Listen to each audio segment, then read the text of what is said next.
Collette has a question also. She Yeah. says, how do you handle prospects that aren't necessarily, say, on LinkedIn or social media at all?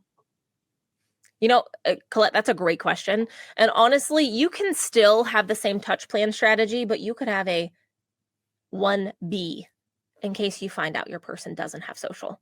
So you can then implement it with having additional touch points. So phone and email, phone and email. You could send a snail mail sooner in that process. So you can really make this plug and play.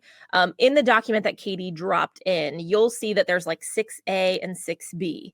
You can like pick and choose. It's like a kind of like, I don't know if you're into Bear Grylls. It's like choose your own adventure. My kids watch that stuff all the time. So you can say, all right, this is my standard. But if you find someone that doesn't have any social, maybe it could be Facebook, depending on your industry.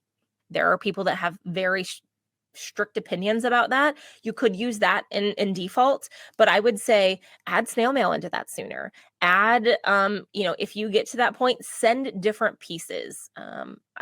Those people stand out in my brain over the years of who I've worked with. When they've sent me something, I've kept something on my desk. I've kept a business card. I am a little old fashioned, but those are the things that I think it's a plug and play. And you say, this is your number one option. This is your number two option.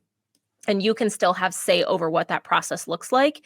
And you can still, whenever you're tracking and coaching those metrics, you can say, I see that you're in this prospecting stage. We can't get this person out of here. What have we done? We can go to their system of record. We can see what they've done, and we can be able to coach them effectively to say, hey, go try this during their one-on-one and be able to move them forward in that process.